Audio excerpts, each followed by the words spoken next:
Welcome to the Spectre of Communism. Today, we're taking questions from you. A spectre is haunting Europe. The spectre of communism. Communism is stronger, more determined than ever.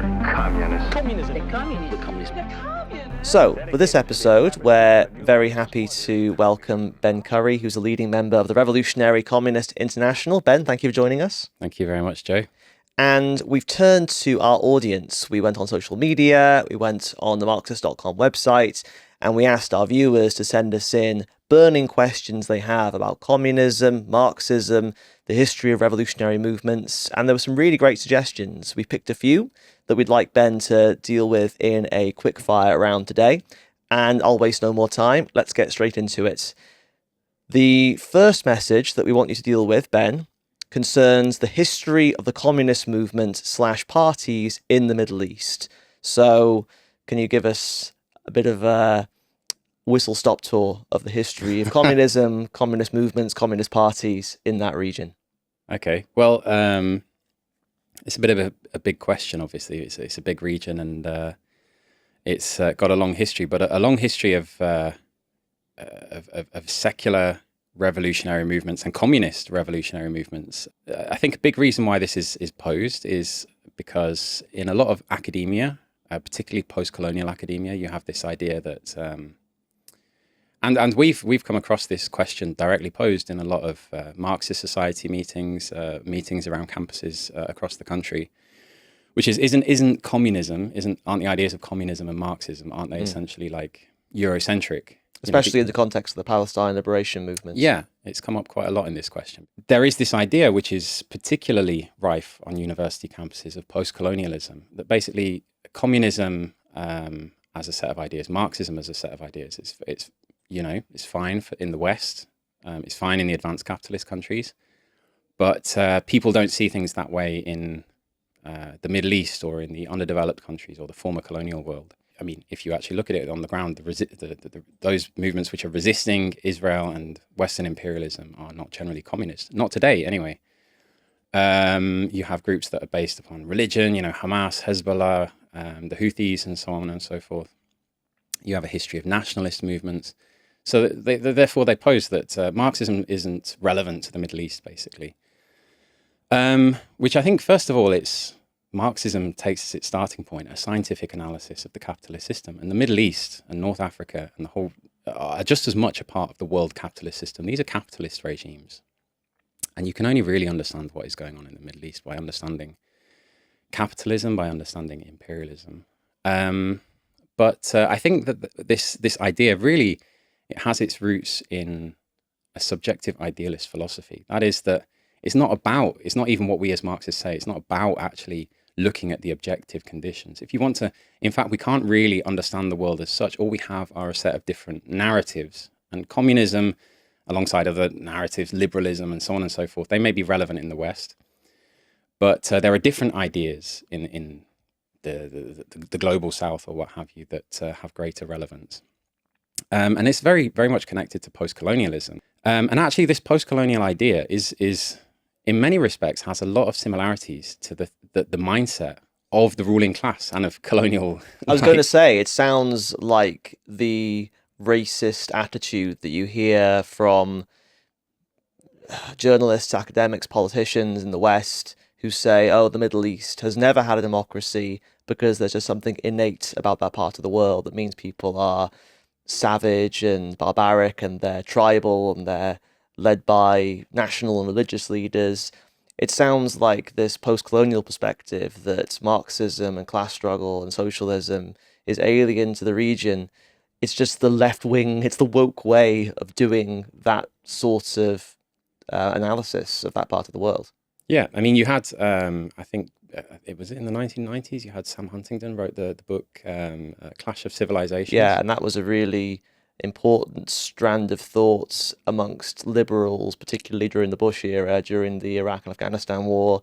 The new atheist movements, people like Sam Harris and Christopher Hitchens base themselves on this idea that you've got kind of liberal, democratic, Western values on the one hand, and you have religious, obscurantist, backward ideas on the other in the Middle East, and there's a history is driven not by a struggle between classes, but a struggle between these ideologies. Ideas, yes. Mm-hmm. Yeah, exactly. And I think that this is obviously a reactionary and racist point of view that is put forward. Oh, yeah, science, democracy, these sort of things, these values are very much prominent in the West. But in former colonial countries, it's other questions are more important, questions of religion, questions of tribal allegiance, questions of caste in some cases. But class and the scientific analysis of Marxism, these don't have the same relevance. That's the analysis. That analysis actually is precisely the analysis of the the ruling class themselves when justifying the history of colonialism and imperialism. What post-colonialism does is it fundamentally takes a similar starting point, but it switches the pluses and minuses. These become a good thing, whereas actually the so-called scientific credentials of Marxism are undermined as just one different sort of worldview among many possible worldviews. And it also, I think the important thing is that it also contradicts the history of the Middle East, which is that there has been a history of mass communist parties. And the objection of the most advanced workers and youth in the Middle East was not that advanced ideas are being imposed upon the region, basically, but that actually that imperialism is actually maintaining and upholding everything backward and underdeveloped, that it isn't bringing the benefits of Western science, it isn't bringing the benefits of modern technology, and even promoting the most reactionary, obscure ideas. For example, that the idea that tribalism is something inherently, of course, there is a long history of tribal difference, tribal division in the Middle East, and in certain countries in the Middle East, not across the whole region. But in Iraq, for example, the British, when they came in, they ruled through the tribal sheikhs. They turned the tribal sheikhs into what were basically, tribal chieftains, into basically feudal landlords, and turned the tribal lands into their personal property in order to enhance their power, their strength in that society. They deliberately whipped up religious differences. Of course, there have always been religious differences, which you have those in Europe as well. Yeah, you have religious differences everywhere, of course. But the idea that the region is particularly backward because there's these religious people have been killing each other for 3,000 years, as Trump, has brought peace after the first time in 3,000 years, he would say, is in actual fact these divisions have been deliberately developed and nurtured by Western imperialism, going right back to the Sykes-Picot Agreement, which artificially divided the region into colonial spheres of influence between Britain and France. And on the basis of those divisions, you had, for example, in Iraq, going back to the example of Iraq, the British, who, by the way, had developed these methods of whipping up differences and so forth and divisions, actually much closer to home, in Ireland in particular. They perfected divide and rule there. They simply transferred it to Iraq, and they put the Hashemite Sunni monarchy in power over a country which was majority Shia, and that was a calculation on their part to rest upon a certain minority. The French did the same thing in Lebanon, resting upon the Maronite Christian elite against the rest of the population. So these actual divisions have been stoked and deliberately encouraged by imperialism. So the idea that class divisions are not as important to the people in this region. Actually, the communists who gained an echo precisely because of the striving to overcome these divisions, which had quite often been magnified and enhanced, or entirely artificially implanted by imperialism itself. So, I think if you actually look at the real history, it tells a very different story entirely. Well, let's move on to communism specifically. So you say that class struggle, class analysis are not alien to the Middle East, but the question was about communism, communist parties, communist movements. Is that something which has had an impact in the Middle East? Undoubtedly, yes. It's been a very important question and the influence of communist ideas in one form or another, which we can maybe come on to, have had a big impact. I mean, the Middle East has historically been home to, and the broader Arab world and North Africa and so on, they've been home to some of the biggest communist parties in the world. And you had mass communist parties across the region. You had in Sudan, I believe. I don't know much about the history of Sudan. Maybe you know a bit more about that. But I believe there was a communist party which at its height had about 50,000 members. And That's right. yeah, It betrayed a revolution, unfortunately, yeah, in the 60s and 70s, but it was a significant force. yeah, it was a significant force. I think even the size of the Communist Party itself is a bit of an understatement because it had mass influence through the trade unions and so forth, and within the army, there were many officers that adhered to it. It had an enormous mass following, and it wasn't the only one. I mean, Iraq is probably one of the best examples. In 1958, inspired by the coup by Nasser and others, you had a group of free officers in July 1958 carried out a coup in Iraq to overthrow that British-imposed monarchy that I talked about. And all layers of society, including the officers, were looking for some sort of way out of the backwardness that they were that had been imposed upon the region. And after that coup took place, you had a mass explosion of activity by the masses. They came out in huge demonstrations on the streets, and they joined in enormous numbers. They joined the Communist Party to the point that in May Day 1959, the Iraqi Communist Party led a march through Baghdad of 1 million people.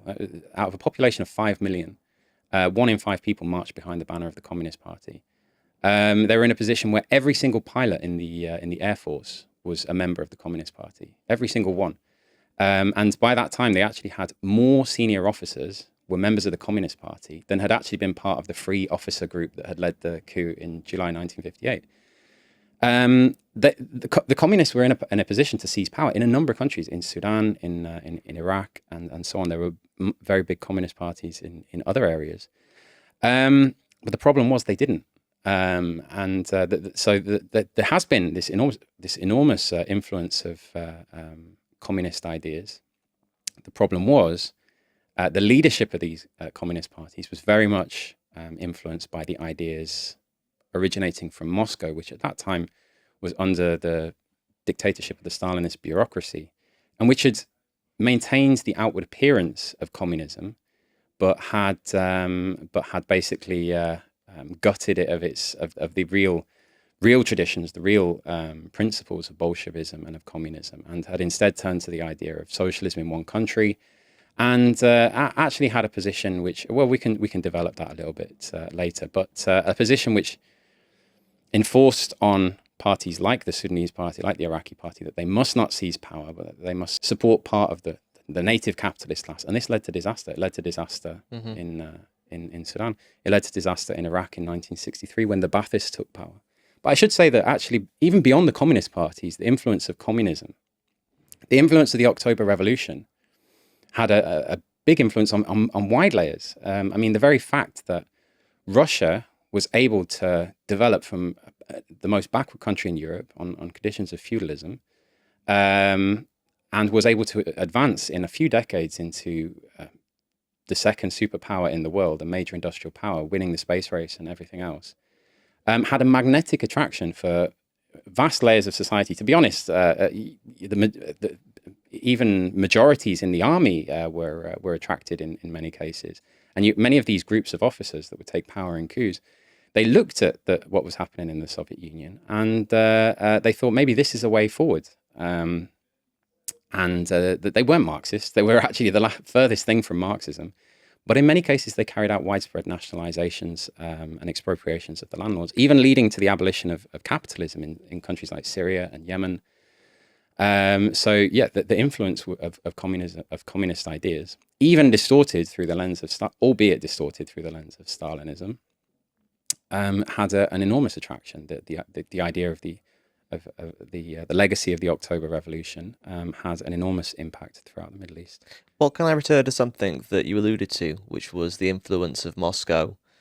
You talk about the Stalinist dictatorship in Russia having a negative impact on these movements, these parties. Can we go into that in a bit more detail? Yeah, certainly. The first thing I think is to have a look at what was this magnetic pole of attraction in the Soviet Union. Well, it had obviously the Russian Revolution of 1917 had led to the working class seizing power through democratic organs of workers' power, the Soviets. And if you haven't watched it already, we have a full timeline on the Russian Revolution in 1917, January through to October.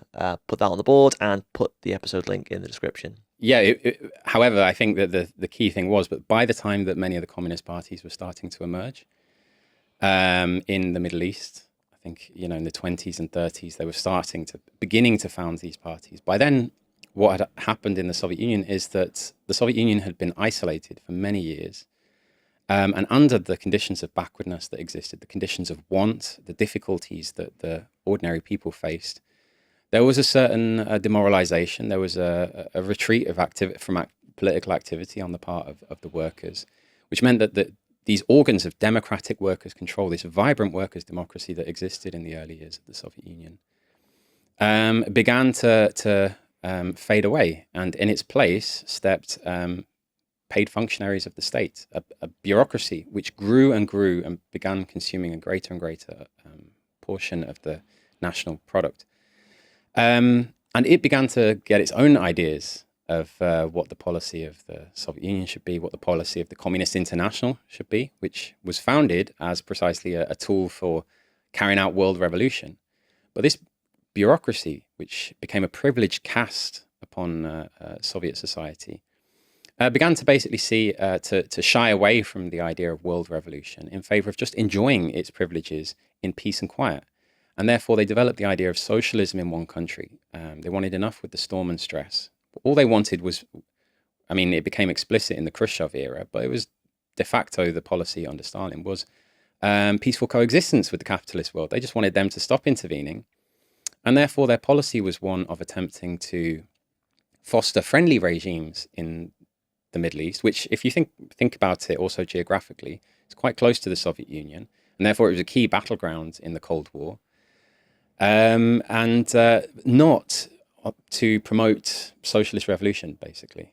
And this led to betrayals, serious betrayals. And the first and probably the most egregious of those was the support that Stalin gave to the UN partition plan in 1947 in the British Mandate Palestine. In actual fact, Stalin was a key architect of that plan, which may surprise some people. But that partition plan wouldn't have actually passed without the support of the Soviet Union, because the number of votes in the UN required to pass it, and it wasn't just the USSR, they had a vote, but also Czechoslovakia, Belarus, Ukraine, Poland, and so on. They actually supported that. Mm-hmm. And this had the absolutely catastrophic consequences for the communist parties that existed in the region. I have a telegram sent on the 17th of May, 1948, to the foreign minister of the Provisional Government of Israel by Molotov, who was the Soviet foreign affairs minister. And what date was this? This was 1948. Mm-hmm. So this was after the Nakba. Mm-hmm, mm-hmm. And he writes, "This is to inform you that the government of the USSR has decided to extend official recognition to the State of Israel and its provisional government. The Soviet government believes that the creation by the Jewish people of its sovereign state will serve the cause of strengthening peace and security in Palestine and the Middle East, and expresses confidence that friendly relations between the USSR and the State of Israel will develop successfully."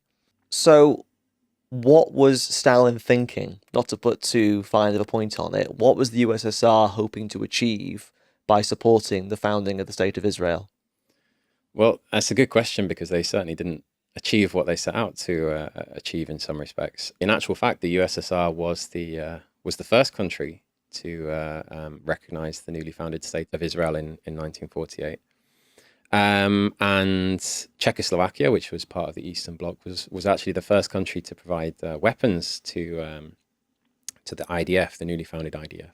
The reason why did they do this? Well, I think that you have to bear in mind that many of the Arab monarchies around the region were aligned to British imperialism, and Stalin saw an opportunity basically to undermine British imperialism on the one hand, and maybe if he was provided weapons and established a good start with diplomatic relationships, maybe this new founded State of Israel would be an ally of the Soviet Union. Maybe they could establish friendly relations. And it was basically about establishing friendly relations with regimes in the region.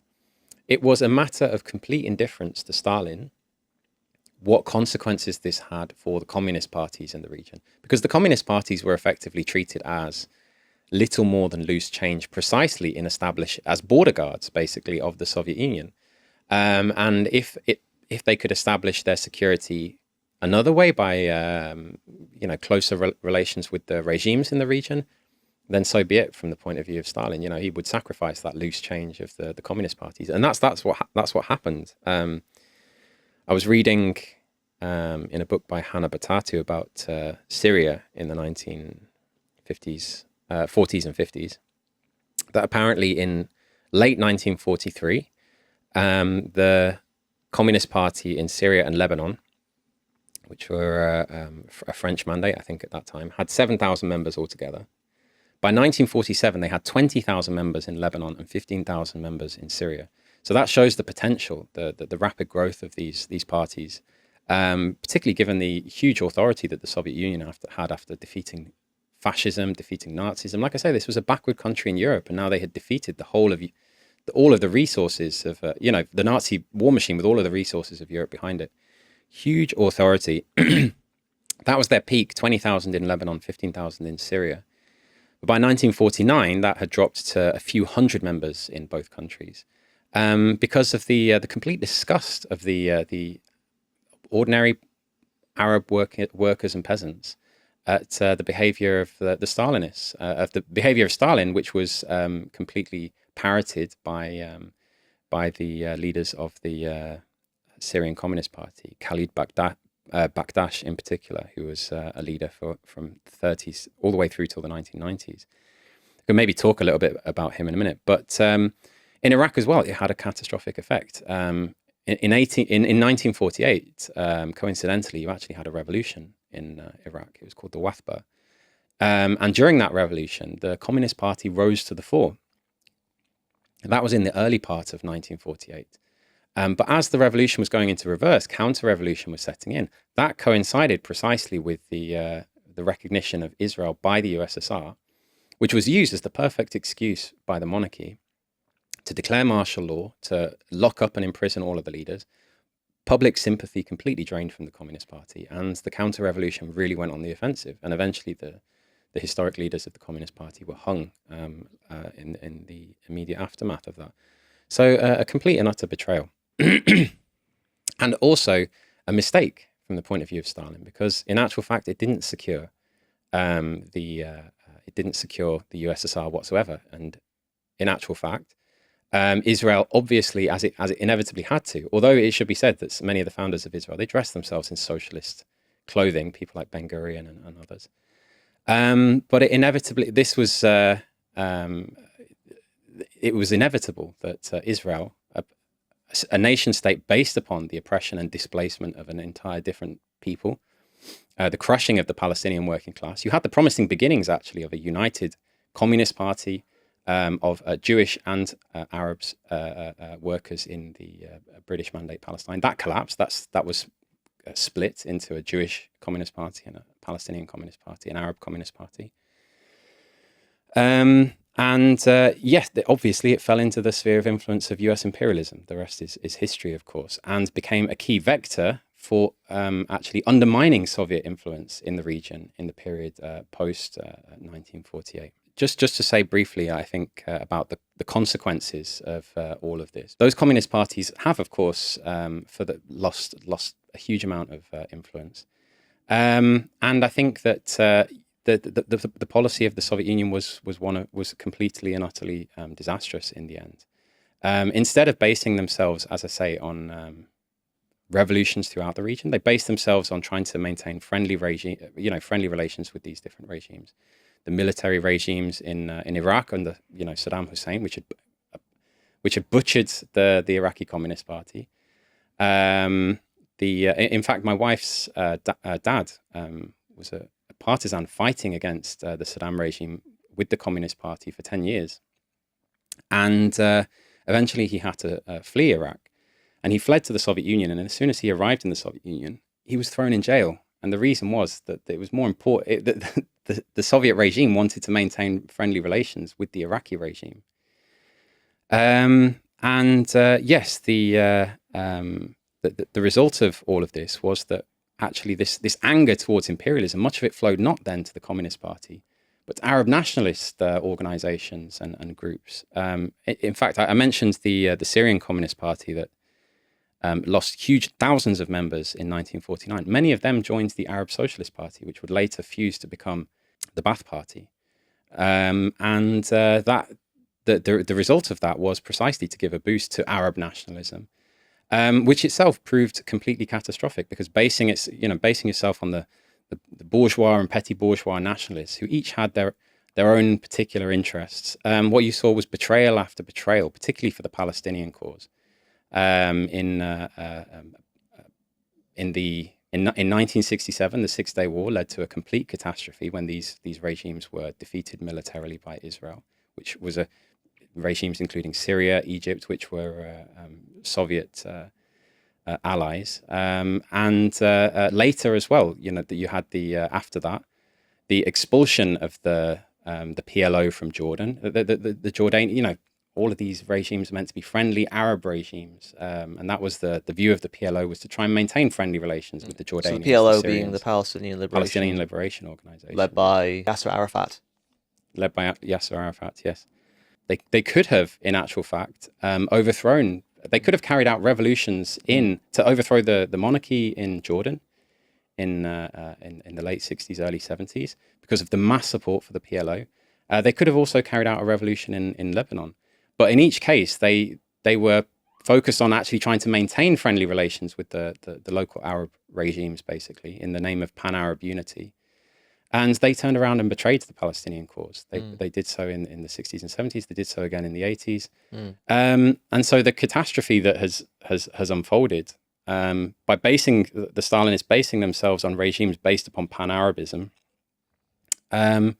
has only led to a deterioration of conditions in the whole region. They haven't successfully managed to fight imperialism. Imperialism has continued to intervene, to meddle, and it's created a catastrophe in the whole region. And the failures of both Stalinism and pan-Arabism have led to the vacuum being created for other groups that have arisen. So it's actually the betrayals of Stalinism that have led to the weakness of communism in the modern day Middle East. But the traditions are still there. This is still stuff that's within living memory. Those secular, communistic, revolutionary traditions exist throughout the region. But the problem is there hasn't been a point of reference to give those a real, clear, scientific, and genuinely revolutionary expression, unlike the sort of counter-revolutionary role played by Stalinism. I think it's really important that we draw attention to those communist traditions, stories that are equal parts inspirational and tragic. All right, I think we should move on. Yep. The next question that we wanted you to deal with was that of Marxism versus degrowth. So, first of all, what is degrowth? We had a few questions asking about our opinions regarding degrowth, by the way. Yeah, that's a good question. I would say degrowth is not exactly a coherent set of ideas. So it's a bit of whiplash here to go from the communism in the Middle East. That's the nature of the quickfire round. Yeah, I suppose so. But degrowth, I think the starting point is that this is not a coherent set of ideas. This is an amalgam of different ideas. Some right-wing, some left-wing, some that would claim perhaps to be apolitical. But I think that the fundamental idea behind it is that there are limits to how much we can grow the economy, that with environmental catastrophe facing us, we have to slow down and even reverse, the amount of resources that we're extracting from the world, the amount of ores, the amount of fossil fuels, obviously. But in general, we have to. The problem is this idea that we have to continue growing the economy. That eventually that is impossible in actual fact, because we're dealing with finite resources. So infinite growth is therefore impossible. Perhaps it'll help if I quote from one of the most famous exponents of this idea in Britain, who is George Monbiot. He's a journalist, academic, and he wrote an article in the Guardian newspaper, which is a liberal newspaper, in 2021 called Green Growth Doesn't Exist. Less of everything is the only way to avert catastrophe. And in this article, he says, we have no hope of emerging from this full spectrum crisis unless we dramatically reduce economic activity. Wealth must be distributed. A constrained world cannot afford the rich, but it must also be reduced. Sustaining our life support systems means doing less of almost everything. But this notion that should be central to a new environmental ethics is secular blasphemy. So what he's basically saying is there is no way, even if we redistribute the wealth that exists in the world, there's no way of maintaining the standard of living that anyone currently enjoys, presumably even the very poor. We need to just reduce everything if we're going to save the planet and avert civilizational collapse. Yes, and I would say, first of all, that George Monbiot and all of these advocates of degrowth, they cannot conceive of a green growth, because all growth that they can conceive of is growth under capitalism, basically. And they conflate the two. Under capitalism, growth takes the form of capital accumulation, and we can come on to that. But the idea of planned economic growth is not what someone like George Monbiot, I think, is talking about, and we can come on to that question. But I think that maybe the first thing to say is that degrowth originally, I would say, is a right-wing idea.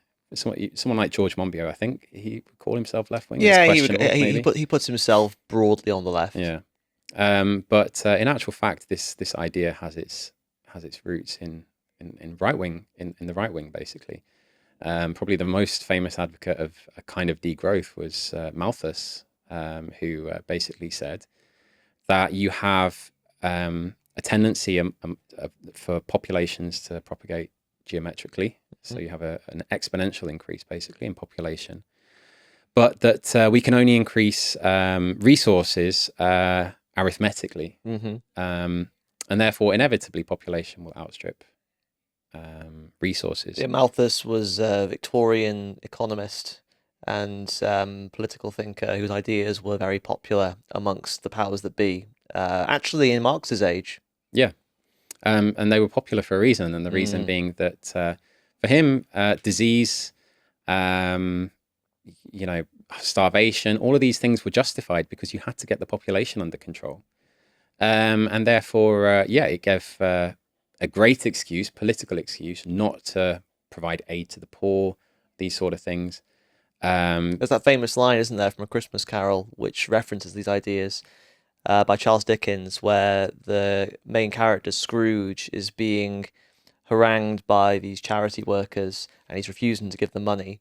And he says, oh, well, if the poor can't afford to survive, then let them die and reduce the surplus population, which was a reference to these ideas. Yeah, a very common idea. And to be honest, there are people today saying we need to dramatically reduce populations in order to overcome climate change. We need to not just degrowth in terms of we need to consume less, but we simply need to have less consumers to do the consuming. Well, I'll offer an example. So-called national treasure here in the UK, David Attenborough.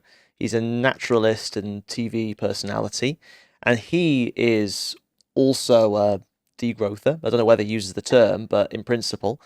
And he's in favour of reducing the human population. He says this is the only way to save the planet.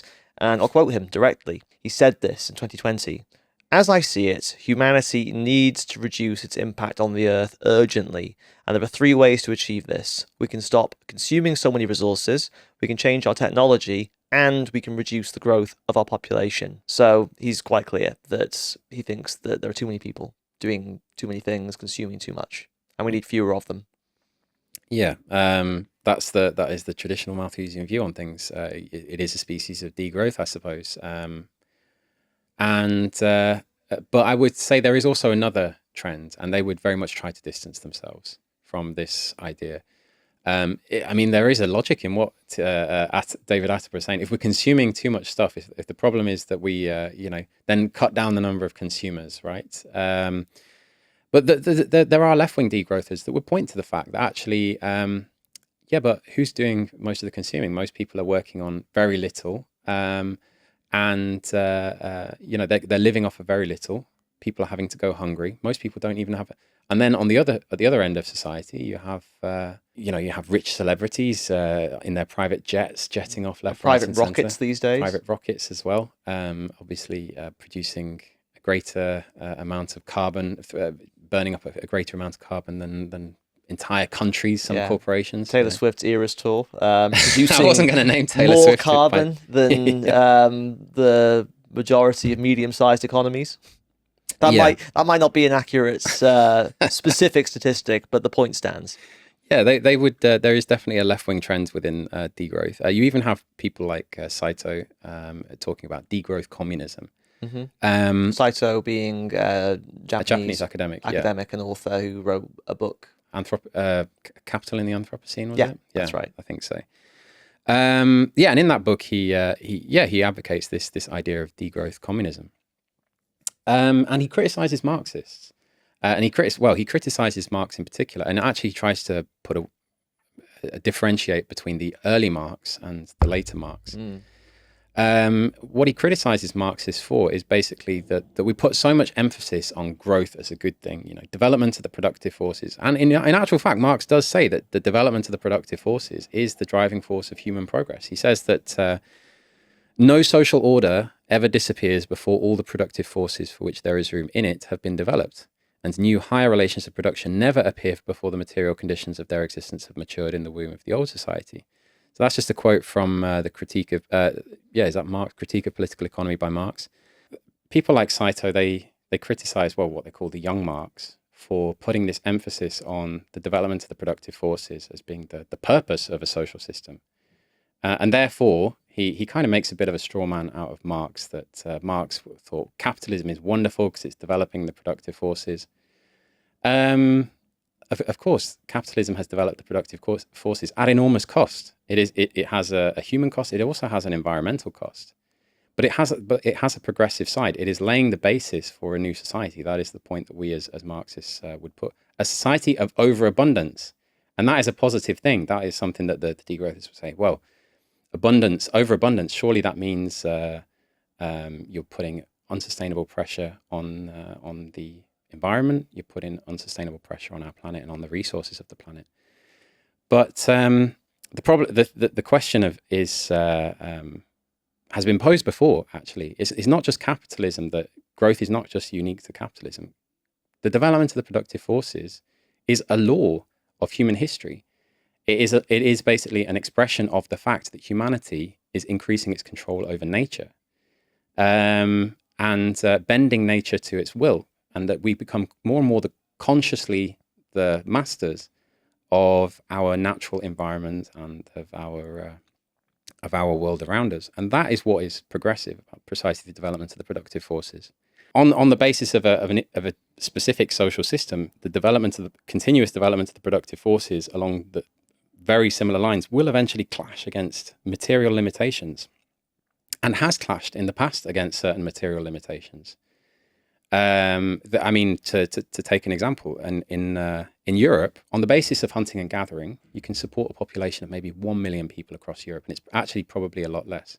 If you increase the population beyond that, you get a situation where the amount of you will just basically strip the land bare through hunting and gathering. Eventually, it would lead to a crisis, and you would need to intensify the way that you extract from nature. Not just expanding hunting and gathering on exactly the same qualitative basis, but you would need a qualitative revolution in the way that we cultivate nature, and also in the social relations of society itself, in order to take society forward. Otherwise, society goes into crisis. We've met natural limits before. Bronze Age civilization also met natural limits. The agriculture around the Mesopotamia, for example. Eventually, it exhausts the lands, and it hit up against ecological limits. Actually, also in the end days of feudalism in Europe, a system based upon very inefficient methods of production. You had strip farming, where each peasant divided the land into a tiny little strip. As the population increased towards the end of feudalism, you had a crisis where there were this form of agriculture was basically would eventually ruin the land. There was nowhere else to go for the surplus population. You had a Malthusian crisis, you could say, at the end of the feudal era, which was also partly resolved by the Black Death and all of these other things. Was that a purely natural crisis? Was the population of Europe, the maximum population of Europe, 70 million, which it was at the height of feudalism? Were we reaching the absolute limits? No, these were the limits of a social system.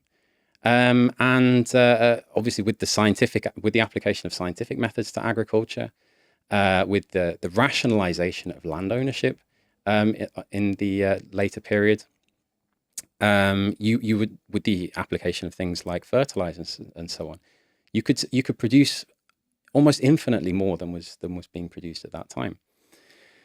And now under modern capitalism, what we see is this pursuit of growth. But its growth takes a very particular form under capitalism. It takes the form of capital accumulation. And on the basis of capital accumulation, which is why does the capitalist accumulate profit? Why do we grow the economy? Why do the capitalists want 3% growth every year, which they're lucky if they achieve? By the way, talking about growth being a problem, well, in large parts of the world, that we're done with growth now. It's permanent secular stagnation. It's decline. Isn't another criticism that the degrowthers make that we flippantly suggest that there's a technological solution to the effects of climate change, carbon capture, for example? They say, no matter what you do, we've crossed the threshold now, and the only way to avert ecological collapse is to just stop economic activity and roll it back. They have a certain point. There's always an element of truth, I think, in some of the ideas that these people come out with. Insofar as I think a lot of hope is being put on the idea of some sort of silver bullet, which is just going to come along and solve the problem of climate change. In the past, it's been carbon capture, or the idea of maybe fusion technology will come along, or there'll be a ramping up as things get worse. There'll be a sort of exponential ramp up of green renewable technologies that will eventually displace the coal industry and the other fossil fuel industries. And they've got a point. Because they point to real statistics and facts that show there has been a boom in the renewable industry sector, particularly in wind power and solar power. And yet, at the same time as that is taking place, we are seeing increases in CO2 concentrations in the air, and actually an increase in burning of things like coal, oil, and gas.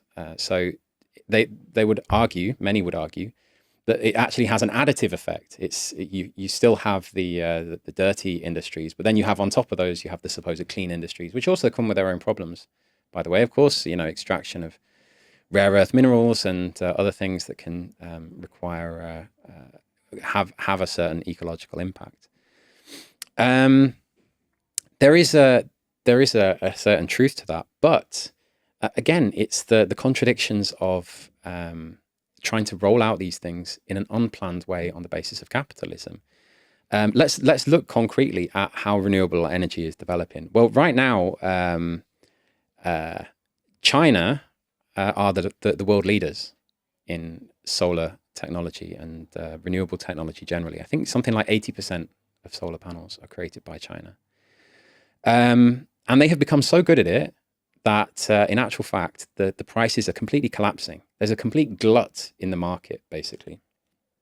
China itself has apparently laid solar panels across an area the size of Chicago up in the Tibetan plateau area, which is an enormous region. There's enough, I read this about a year or two ago, there's enough solar panels in European warehouses to completely cover every rooftop in Paris and London, which is incredible.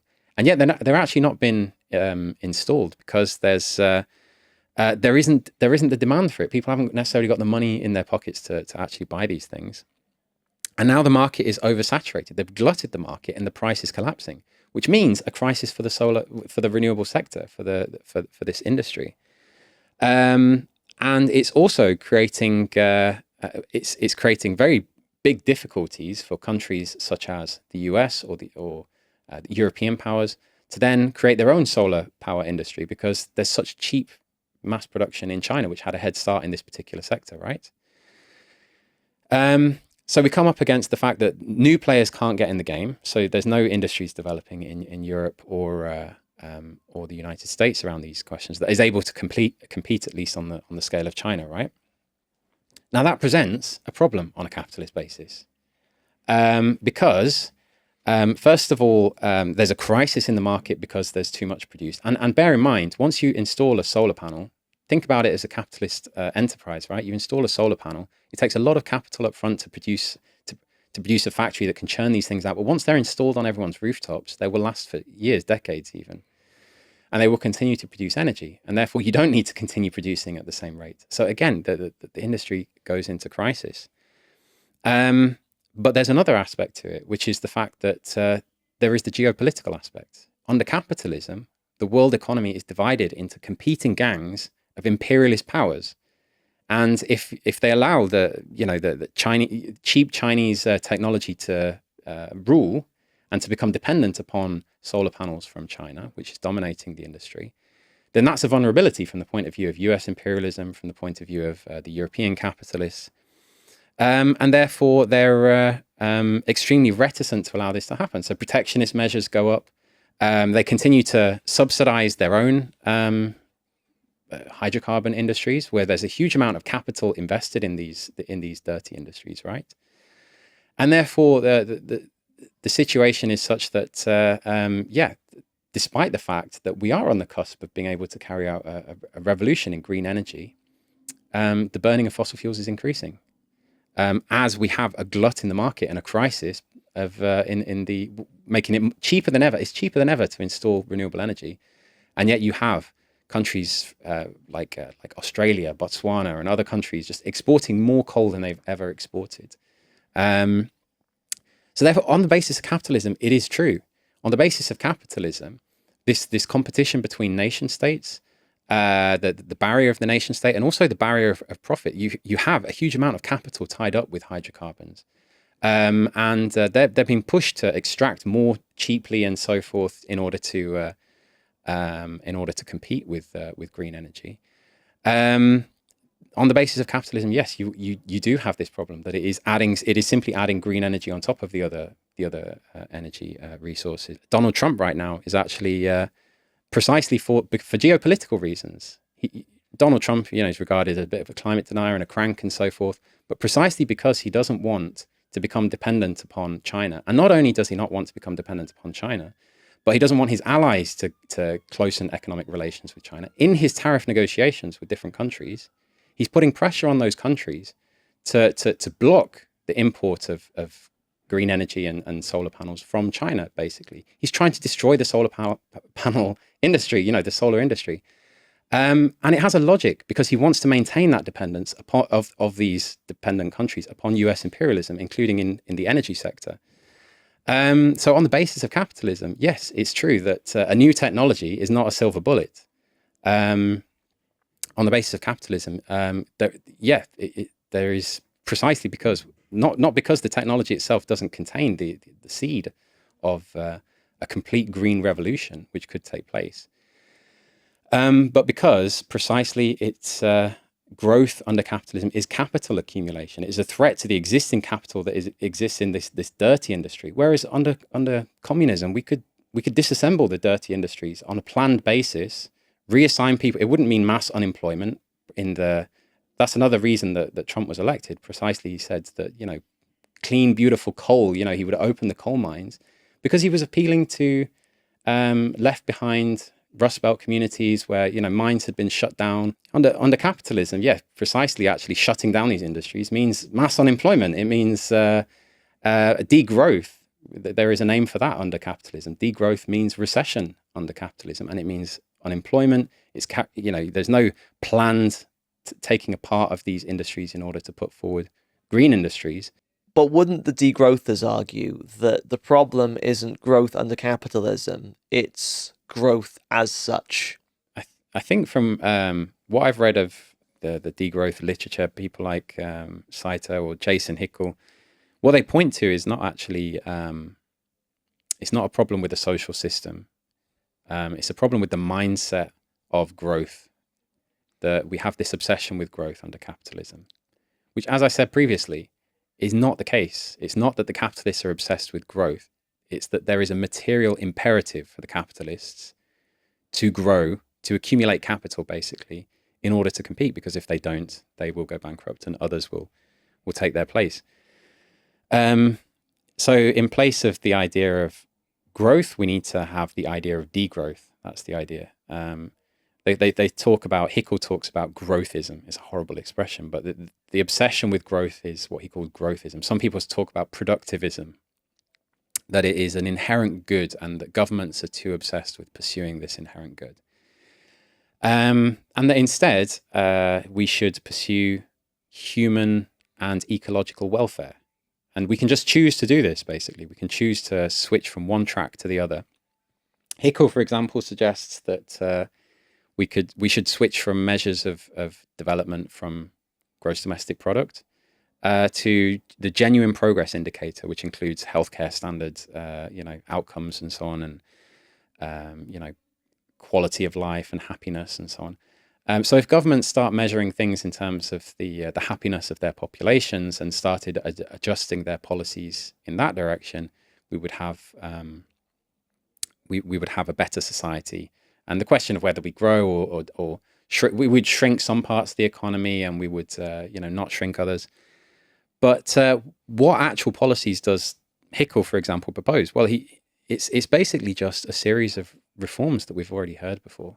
It's reforms like an international minimum wage. He wants the UN basically to set an international minimum wage.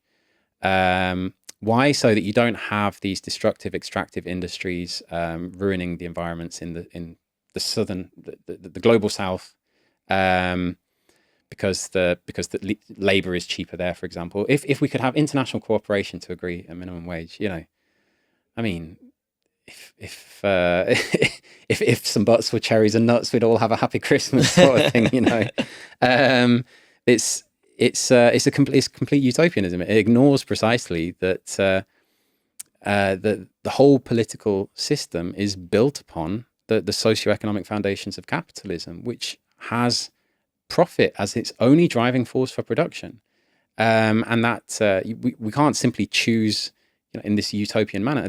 I would say that's the fundamental Achilles heel of degrowth ideas, degrowth communism, and so on and so forth.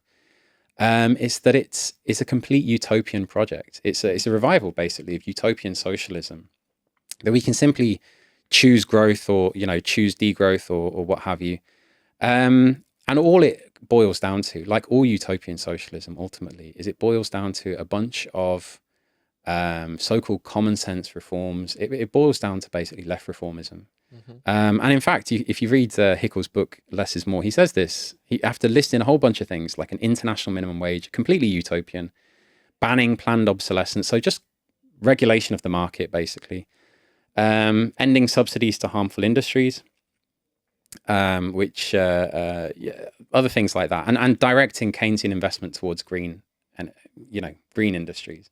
He basically ends, he says, this isn't scary at all. This isn't a command and control fiasco of the Soviet Union or some back to the caves, hair-shirted disaster of voluntary impoverishment. On the contrary, it's an economy that feels in key ways familiar, in the sense that it resembles the economy as we normally describe the economy as we normally describe to ourselves. Because it resembles capitalism. The more things change, the more they stay the same, apparently. Yeah. It's very familiar because it is just it's just capitalism, and on the basis of capitalism, growth emerges from the need of the capitalist to accumulate. And on the balance sheet of the capitalist, nowhere on the balance sheet of the capitalist does the environmental impact figure whatsoever. And that brings us, I think, to our proposal, which is economic planning. On the basis of economic planning, we could massively expand production, whilst also massively increasing, massively reforesting the planet, massively improving the quality of the air, sucking carbon out of the, implementing technologies to actually reduce the amount of carbon in the atmosphere. You talk about carbon capture as a silver bullet that that was never going to happen. Well, you can never make it profitable to extract carbon from the atmosphere. There's no profit in that whatsoever. But there is great profit for humanity, if you like. There is great profit for society. Only on the basis of an economic plan would you implement technologies that could potentially reverse the problems of climate change, but which are completely unprofitable on the basis of this system. And you could have enormous economic growth at the same time as you would reduce the amount of fossil fuel burning and so on. Mm-hmm.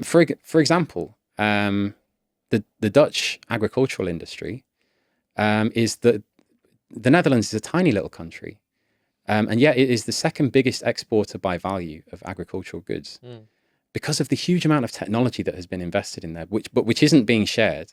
You have things like hydroponic farming, where you have these and vertical farming, these warehouses where you have plants being stacked up, being monitored by drones, having the water levels monitored. They use 99% less water, some of these hydroponic farms. So you could actually dramatically reduce the amount of and intensify the amount that is produced in a smaller area of space.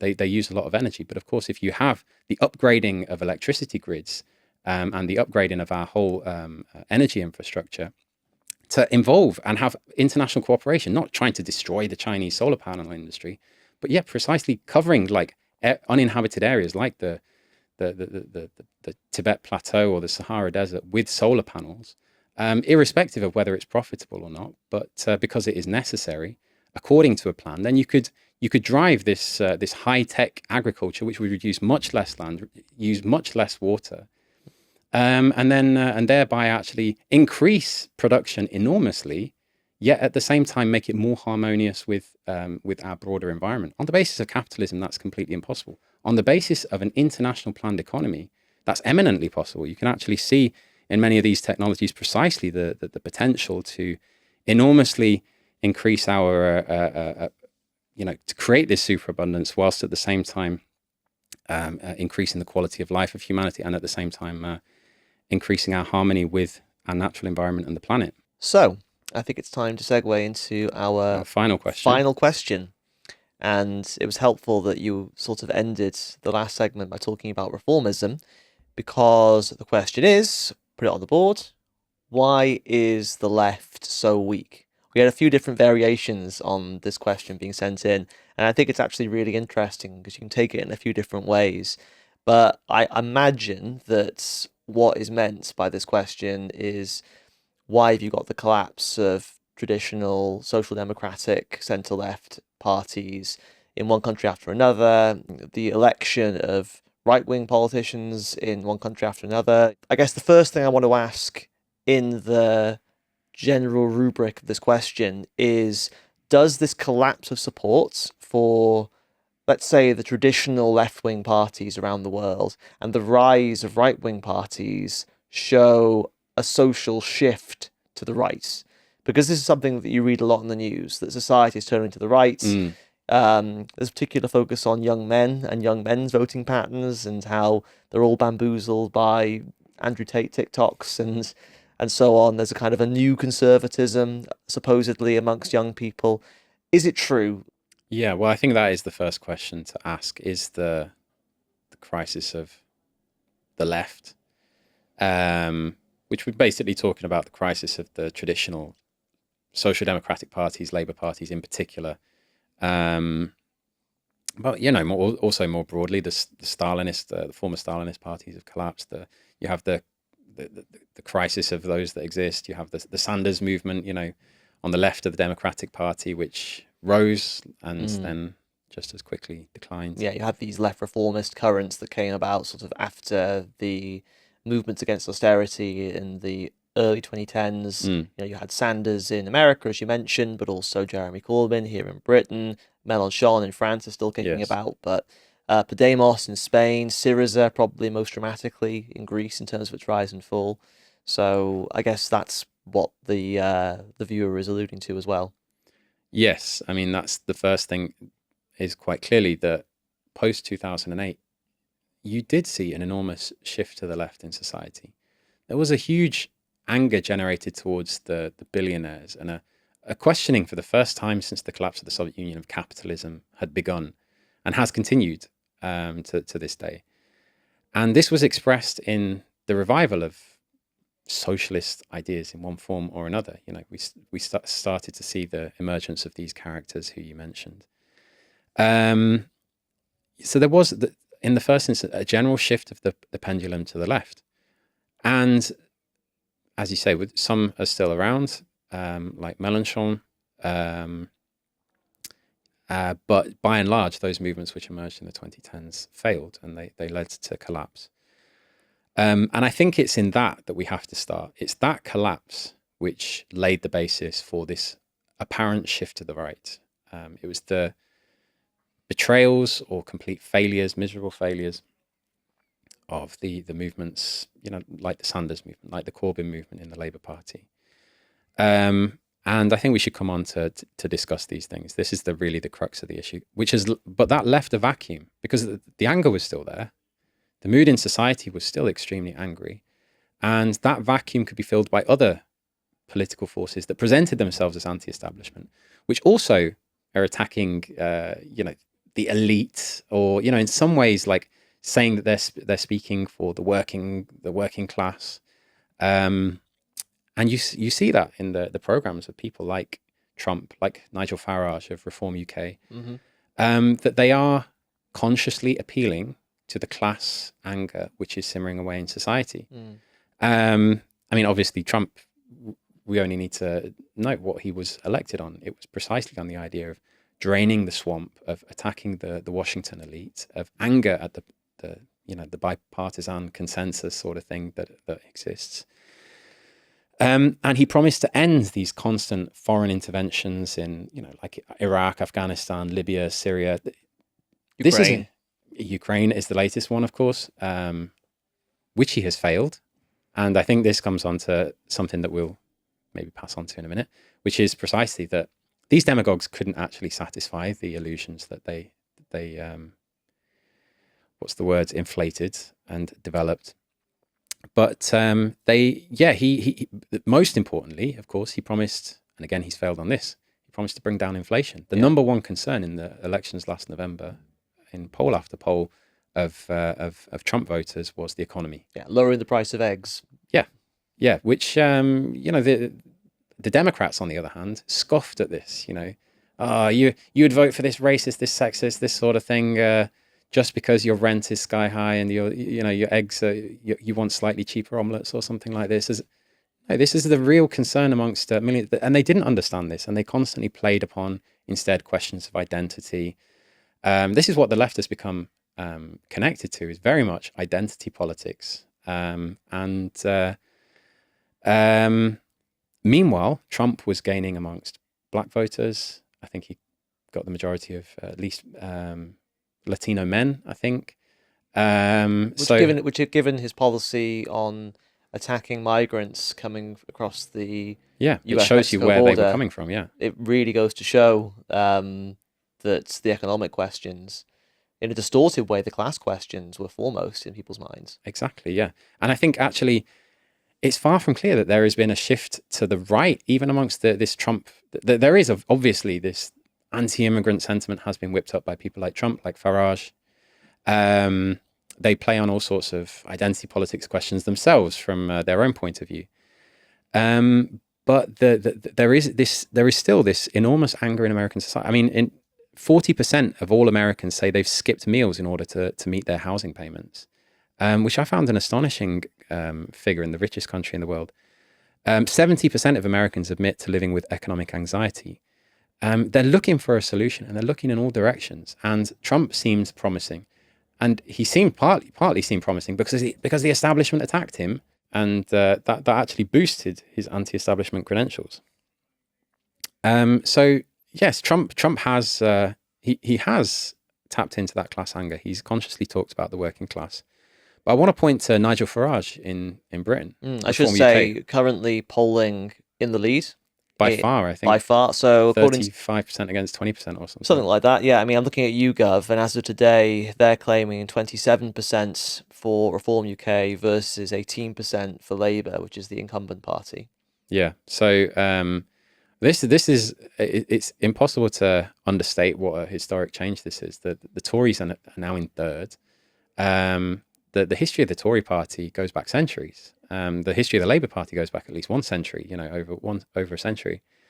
The two-party system has stood the test of time in Britain, and now it is completely and utterly collapsing. Not only in the rise of reform, by the way, but also in the rise of the Greens. We'll come on to the question, because this question is, what is going on with the left? Why can't the left tap into the mood in society?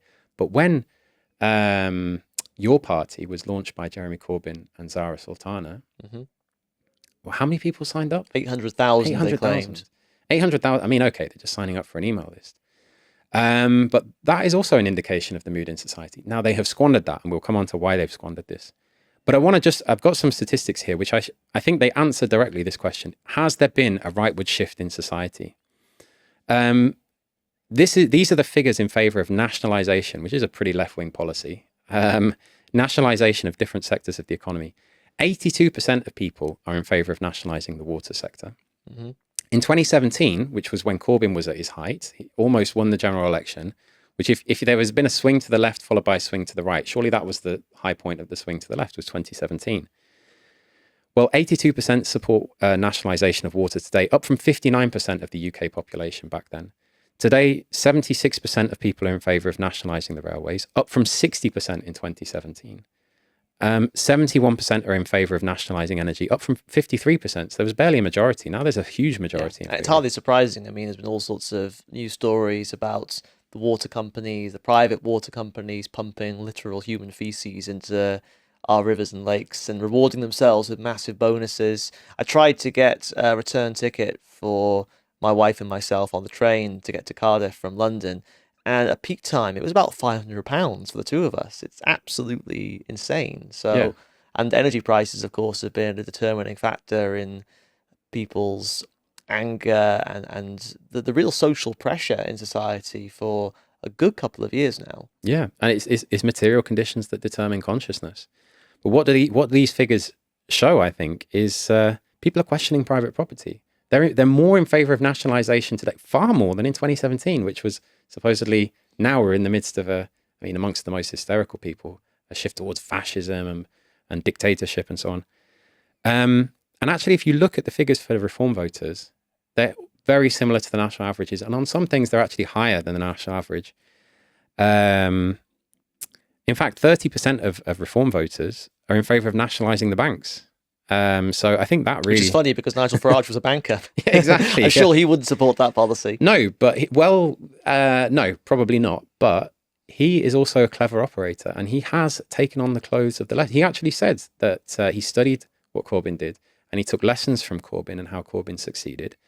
And on some things, he has actually outflanked the Labour Party from the left. When Scunthorpe Steel was in crisis, the British government didn't know what to do. And, we were talking about sending in administrators. Reform UK came out in favour of nationalisation. That's right, I remember that.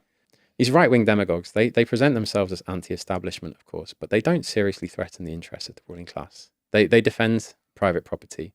What they do is useful from the point of view of the ruling class to some extent, is that they take that anger and they distort it and they direct it against the wrong person, the wrong enemy, against a section of the working class, migrants or whoever else. And they will expose themselves. And that will prepare the ground for new expressions, even sharper shifts to the left. I saw one funny thing on Twitter. Someone said that it wasn't real, but you never know in the age of AI. But it was someone who had a T-shirt, MAGA for Mamdani. Oh yeah, I did see that. Yeah, I'd like to believe it's true. Well, I was looking at it, and people were saying, no, this guy is sincere. And there's some person they were wearing this T-shirt because they were saying, well, basically, I voted for Trump because I wanted to get the economy. I'm fed up of sky high rents. I'm fed up of the high prices. I'm not at all surprised. Our American Yeah. comrades from the Revolutionary Communists of America had a really excellent podcast episode, which I'll link in the description, where they interviewed a former Bernie Sanders supporter and a former Trump supporter who both joined our American party, had both become communists from, if you like, opposite ends of the political spectrum. But they both spoke about the same sorts of things. They said that they were angry and frustrated with the situation in American society. They didn't feel an affection for either of the main parties, and they gravitated towards people who seemed to be offering something different, and both of them disappointed, and they ended up drawing very radical conclusions. Yeah, and many millions more Americans will, and that's one thing that we have been careful not to do, which is we need to look beneath the surface of society, but beneath that outward appearance, that form that things are taking, and see that in content this is a distorted expression of class anger, and that mood will find another expression, because Trump is already disappointing. There's been a dramatic drop off in his polling. He's becoming across as very weak because he can't solve the problems of Gaza or Ukraine. But I want to say one thing before we move on to other parts of this question. The real proof of the nonsense that is this idea of a shift to the right and towards fascism is Italy, where of course in 2022, I believe, was it, that you had the elections, which eventually brought Meloni to power and the Brothers of Italy, and people talked about Meloni's past as an admirer of Mussolini, and that this represents the return of the rise of fascism, or certainly a shift to the right in Italian society. But why did that happen? Well, we explained why that happened during the elections. We said that, or even before the elections, that prior to that election, all parties from the so-called left to the centre to the right had joined together, basically, to defend as part of a grand coalition behind Mario Draghi. Mm-hmm. And this Eurocrat. This bureaucrat who basically carried out an attack on. At this time, there was a big mood of we need national unity from the ruling class, because Italy was in an extremely deep crisis on the back of the COVID pandemic. It was one of the most, and still is one of the most indebted countries in Europe. And this politician was brought to power with the support of the Five-Star Movement, which is, I think, we could class as part of this general leftward shift, this left-wing wave that took place in the 2010s. The Democratic Party, which was regarded as part of the left, all the way through to the centre-ground parties, to the League on the right. The only party which was left in opposition was the Brothers of Italy, the Meloni's party. And therefore, inevitably, when the anger towards this government found an expression for itself in this election, it was going to be the Brothers of Italy which gained. And I think that really typifies, that answers this question. Has there been a shift to the right in society? No. People see these so-called far right, these right populist parties as an expression, as a way of giving a kicking to the establishment, and the only in many respects, in many countries, the only plausible way that they have, because there is a vacuum of any other such alternative. But what we said in 2022 was that the ruling class, they could trust Meloni. They weren't afraid of putting Meloni in power. And actually, she has carried out a policy which is entirely, to their liking. But they weren't afraid that she would disobey their diktats. They were afraid that she would have a provocative effect. And her government, the Brothers of Italy in power, would provoke the Italian working class. And we have been proven correct. We've seen eruptions of the women, mass anger amongst the women's movement on the 8th of March. And now, of course, we've seen not one but two general strikes, political general strikes in solidarity with Palestine, with 2 million people coming out on the streets. And Meloni's minister came out and said, this isn't about Palestine. This is a general strike against Meloni. And there's an element of truth in that. This was an expression that had built of anger that had built up over the course of the past 3 years. And so, I think that has put an end to this lie that wow, the working class has become reactionary, shifting to the right, and so on. What we see in Italy will repeat itself after the experience of Trump. We will see new explosions of class struggle in the United States, new shifts to the left, and likewise with reform. So I think that to answer the question fundamentally, the demagogic right are filling that vacuum that is left by the failures of the left in the past period, in the period prior. You know, we had Sanders, we had Corbyn, we had the Five Star Movement and other formations popping up, and they each led to disappointment. And this has left a vacuum which this right is exploiting for now. Well, let's dig a bit more into the inability of the left to get its act together, seemingly. I mean, by the time this episode goes out, you'll have had the New York mayoral election, so I guess we'll see whether Mandami wins, and he's inspired a certain degree of support by offering an alternative, seemingly, you know, promising rent controls and cheap buses and this sort of thing. But you've also got your party, which you mentioned earlier, this new grouping that Jeremy Corbyn and Zara Sultana, another left-wing MP, put together this year, which has turned into a fiasco. There's no other way of putting it, really. It's as simple as that. Zara Sultana and Corbyn appear to be at loggerheads. There's apparently a lawsuit going on within the leadership of your party, with one side suing the other. They had this massive wave of support. As you say, 800,000 people signed up to this new outfit, but it seems to be floundering. And this does appear to be a pattern. It does feel like every time that the left tries to get its act together, it shoots itself in the foot. I mean, Corbyn sabotaged his own movements the first time round. It was his weakness and unwillingness to take on the right wing of the Labour Party and to push back on bogus claims about anti-Semitism coming out of the establishment who were just trying to undermine him that led to his defeat. So why is it? I think you're right that it is weakness, but it's not simply personal weakness. In some respects, when I think about what happened between 2015 and 2019, when Corbyn was the leader of the Labour Party, he was put under a huge amount of pressure. I remember reading in the newspapers that the whole Parliamentary Labour Party was hostile against him. And they would have these meetings of the Parliamentary Labour Party, several hundred MPs just spewing hatred at him, It's like screaming at 1984 him. Hate Week, or Hate Day, when everyone has to scream. Exactly, it was. And it was an orchestrated campaign. He had the whole media against him. He had his whole Parliamentary Labour Party. The fact that he stuck it out suggests that he's not. He must have a certain amount of personal strength, but that's not what we're criticising here. The criticism is not, is he an inherently weak person? Is he an inherently soft person? It's a question of political weakness. And that political weakness, I think, comes down to the fact that what Corbyn's politics share in common with, and Sanders and all of the, Syriza, Tsipras in Greece, they all share one thing in common. Some of them speak more left wing, some of them speak in a more moderate way, but they all share one thing in common, and they share this in common also with the right wing reformists, with the Starmers of this world, with the Rachel Reeves of this world. That is that they can only see capitalism as the only possible system. They don't believe in any other system, and as such, they don't believe that the working class they don't have faith in the working class to actually overthrow capitalism and take control of the economy into their own hands, to abolish capitalism.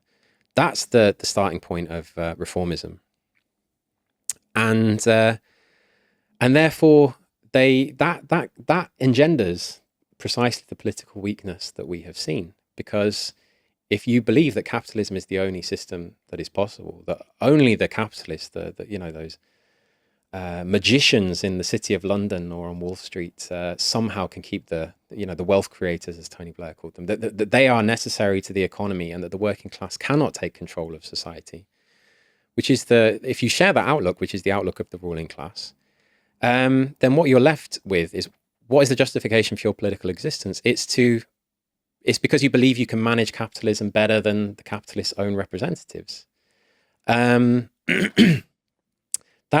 I think that's the fundamental outlook of left reformism. That actually, yes, we could grow. The problem is, for example, austerity. They have this ideological obsession with austerity, the Tories. That's how they view austerity. It's an ideological thing. They just like making the poor poorer. Yeah, they're just bad people, or they've read the wrong economic textbooks. If they'd only read, more Keynes, or if they'd read their modern monetary theory or what have you, they would understand that you can just print money willy-nilly and spend in order to grow the economy. And they all talk about growth. We're gonna grow the economy. We're gonna grow our way out of this crisis. Having just spoken about degrowth, they're all talking about growing the economy by taxing the rich in order to basically put money in people's pockets, and therefore we'd redistribute wealth. Everyone would be happier, and also you'd create greater demand in the economy. The problem is with these reforms that they propose on the basis of taxing the rich is that. The problem is that growth will only happen if the capitalists invest in developing the productive forces, and they will only do that if it is profitable to do so. But markets are glutted internationally, worldwide. You have massive overproduction, or what is an equivalent thing, capacity utilization is at its lowest level around the world, which means that factories are only producing 60 or 70% of what they could produce.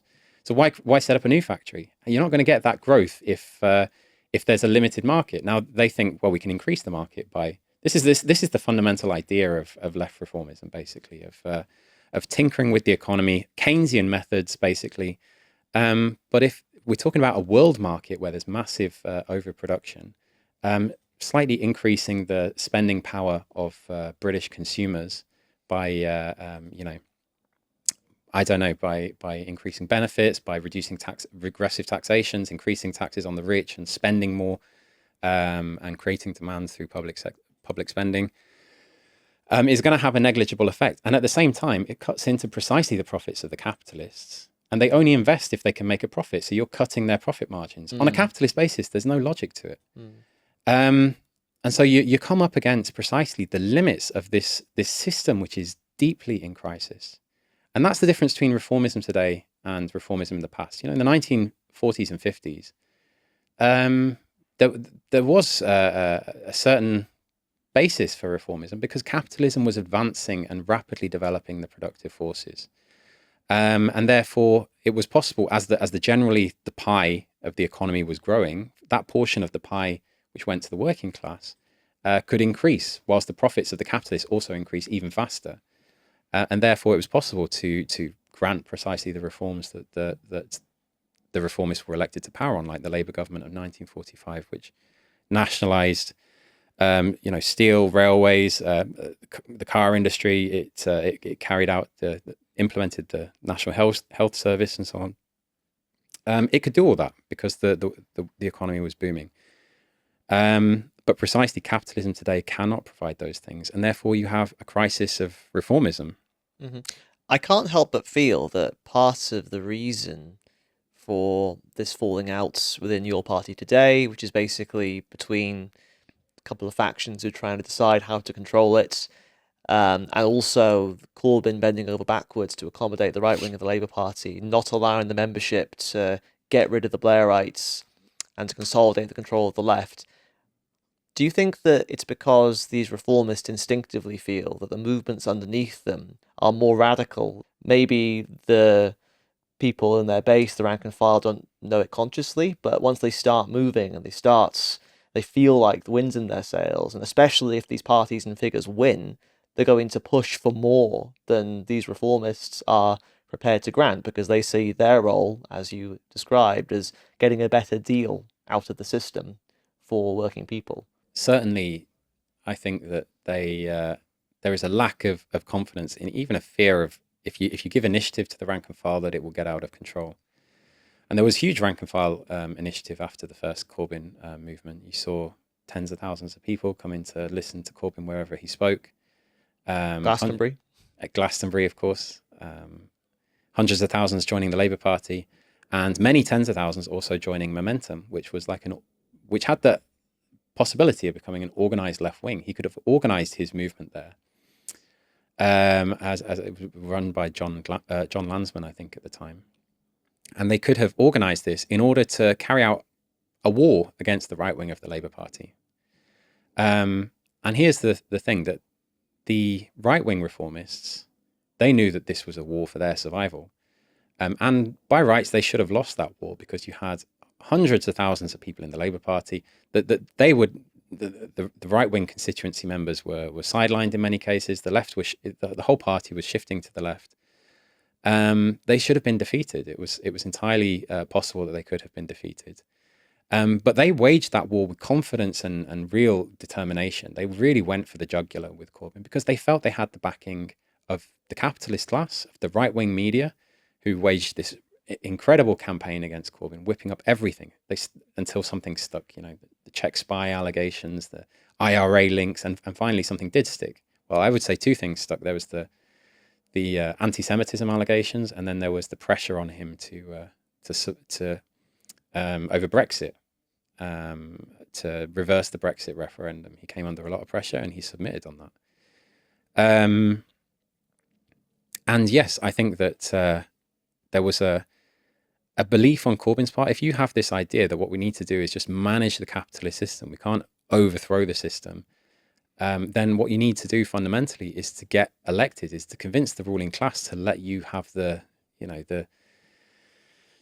keys to the keys to the house or what have you, and trust you to manage things on their behalf. So every time they came under attack, they apologized. They tried to. All they wanted to do was to get elected, and therefore they wanted to maintain the unity of the party at the top, basically. And all sorts of scoundrels that are now ministers in this present government were shadow ministers in Corbyn's cabinet. You know, Keir Starmer himself being the first of the Corbynites, you know, amongst them, you know.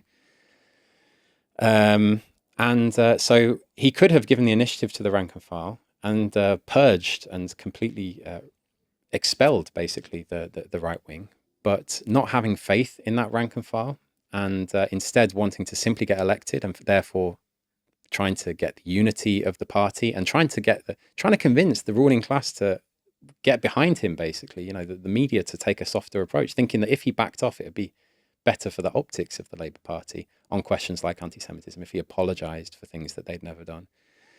In actual fact, it just showed weakness, because whereas he didn't see this as Corbyn didn't and doesn't see this as a class struggle, as a serious struggle against the ruling class, in which there can only be one victor and one loser. The ruling class did see it as a class struggle, and they were fighting to the end, and they were determined to destroy him. And as soon as he showed any weakness, they went on to the offensive. And of course, they did succeed in destroying him. And he gave in. He bent to that pressure time and time again.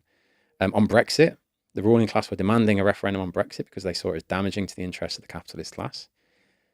Despite and this was a big mistake to give in to that pressure, because there's that Brexit vote was also itself a distorted expression of this enormous anger in British society, and to be seen to be overturning that in order to return to the boss's club, which is Europe, was seen as basically, he's just part of the elite. He's like just try again peasants, basically. Yeah, exactly. It's undemocratic. It was undemocratic.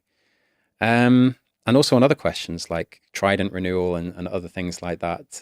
NATO membership. NATO membership.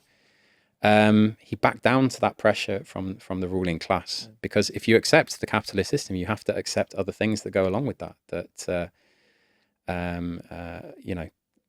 That includes accepting their defense priorities, their foreign policy priorities, and so forth.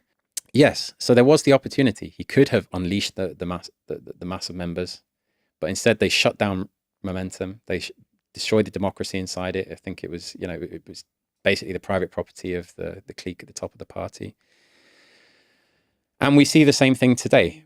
There is no confidence in your part, in these people that were enthusiastic at the start of the process to get involved in your party. Instead, there was an attempt to solve everything behind the scenes, as far as I can tell. All right. Well, I think that it's only fair in ending this discussion that we say, look, the reformists are weak and they betrayed, but some might argue that the revolutionaries are also weak, that Marxism is a relatively weak force on the global stage, that communism is a relatively weak force on the global stage. Obviously, we criticize the Stalinist bureaucracy, but you used to have a workers' state that was a superpower, and that's gone. So the last thing that I want to ask in relation to this question, why is the left so weak, I suppose, is why are we so weak? Well, the term weak is a term I would object to, I think. Why are we so few? Put it that way. Why are we so few? Well, that's the thing. We're actually the strongest tendency on this planet in terms of our ideas, because we're the only ones that can see clearly on any of these questions, I think. We're the only ones that can really grasp that mood in society and understand what it really is about, what's really going on.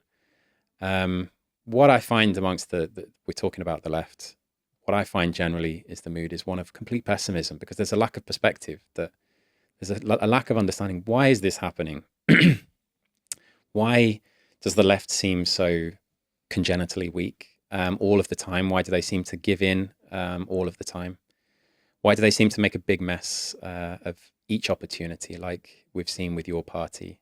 And they don't understand that it flows from the politics, and their politics, the politics of left reformism, do not work. They're incorrect. They're false. They don't give an accurate description of the world, and they do not provide a program, therefore, for the working class, which can actually fundamentally transform anything. So when tested in power, if they don't fail before they get into power, they end up betraying.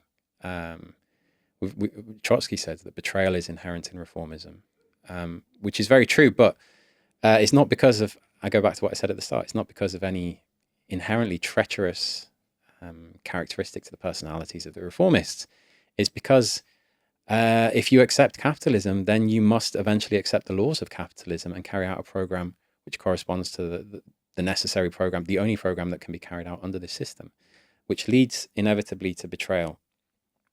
The question then, yeah, I think we're the only ones that have that strength, that political strength. But it's not a cheap, easy answer that we're offering the working class. What we're saying is that we're not saying just elect us and we will do a bit of tinkering at the top. We're not saying just elect us and we'll kick out the immigrants or whoever else are causing your problems, like the right-wing demagogues. We're saying that the working class needs to rise up and seize power into its own hands, and then expropriate the capitalists, put an end to private property, and expropriate the big banks, the insurance companies, the major industries, and begin to plan the economy rationally in the interests of the whole of society and of the working class. That's not an easy solution, and therefore we will not be the first ones that people turn to. They will test one thing after another, but at each stage, an increasing advanced layer is and will draw the conclusion that it's necessary to go all the way, that we need to overthrow capitalism, and they will come to communist conclusions. And that layer is increasing. We've on our websites pointed to poll after poll that shows 30, 40% of the youth in many countries think communism is the best economic system. And we are growing and we are developing, and we'll continue to grow our forces. And I think, as anyone who's watched the RCI documentary, which I watched the other night and thought was fantastic, we'll see. We are successfully tapping into that mood, which is a new mood developing in society. But for historical reasons, we are reduced to a small minority in society. Those historical reasons were too many to go into, I think, but just to list them, I would say the isolation of the Soviet Union after the Russian Revolution, which should have sparked the death knell of capitalism. There was a wave of revolutions which could have overthrown capitalism in Germany, Italy, and so on. But that isolation led to the degeneration of the Soviet Union. And the monstrous one-sided civil war that was conducted against those who upheld genuine Marxism, the followers of Leon Trotsky in the 1930s, physically annihilated the generation of great revolutionaries that had led that revolution. And simultaneous with that, of course, you had a wave of reaction following the defeats of the proletariat in Europe in particular, and the rise of fascism and the Second World War. That in itself reduced the forces of Marxism to a small minority. And then you have had again, an exceptional concatenation of events, which led to a post-war boom, which was a protracted and very powerful boom, which meant the reformists could carry out their program. That was the basis of the strength of reformism in the post-war period, as I mentioned previously. And it was also reduced the forces of genuine communism to a tiny minority on the fringes of the labour movement. And that has remained the case for a whole historical period. That boom came to an end in the 1970s. But again, in the 90s, you had another massive offensive against communism with the collapse of the Soviet Union. And again, a boom that was quite protracted, even if it didn't feel like, if it didn't have the feel-good factor of the 40s and 50s, if it didn't have that strength and didn't lead to the same sort of reforms, it did, again, mean that the communist ideas were marginalized. So the historical strength of reformism was connected to the fact that capitalism could deliver the goods and the reformists could deliver reforms for a whole historical period. And that meant that the communists were in a minority. Now, things are turned on their head. Social democracy everywhere is in crisis. The Labour Party in Britain is in crisis. Two-party systems are collapsing. The crisis of reformism, the inability to grant reforms to the working class, is leading to a crisis of bourgeois democracy. Capitalist democracy everywhere is in crisis, and the reliable system of two parties and reliable parties is falling apart. You have the rise of all of these demagogues that are very unreliable from the point of view of the ruling class, untrusted from the point of view of the ruling class, is a symptom of the fact that our time, it has come, but we are still too small. We need to catch up. Things are moving in our direction, but it depends upon our will to develop and grow as an organization, and it depends upon the will of the communists to do everything that is necessary in terms of educating ourselves, organizing and preparing for the struggles that are ahead. But I think the very fact that we're having this discussion is a symptom of the fact that reformism has had its day, but we're not big enough to be heard by even the advanced layer of the working class. We have to go out and find the most advanced layers and build up our forces so that we will be heard by the working class at a certain stage. Because events will teach that lesson again and again. None of these others have an alternative. And when tested in power, left reformists, right demagogues, centre liberals, they're all failing. They're all discrediting themselves. And it's all of these lessons are going to teach the working class of the necessity of a fundamental break with the system. We have to be big enough to be able to gain their ear. Well, if you've got this far in the video or the podcast, then we're talking about you. We need people who are drawing revolutionary conclusions to help us build an apparatus, a party big enough to be heard in the momentous struggles to come. And I want to thank Ben both for coming onto the show today, but also for giving me an opportunity to plug our documentary, The Communists Are Coming, A Visual Manifesto, which is available on our YouTube channel. It's pinned at the top. Give it a watch if you haven't already. That was great, Ben. Thank you so much for coming on. Thank you very much, Joe. Please keep sending us in more questions, more ideas for episodes. We love to read them. The best ones will appear on the show. We'll be back next week with a new episode. But for now, I'll say goodbye. A spectre is haunting Europe. The spectre of communism. Communism is stronger, more determined than ever. Communism. The communists. The communists. The communists. Dedicated to the establishment of a new order. Just what is communism? I'll guarantee that 10 minutes from now, a lot of you are going to have a new understanding of communism.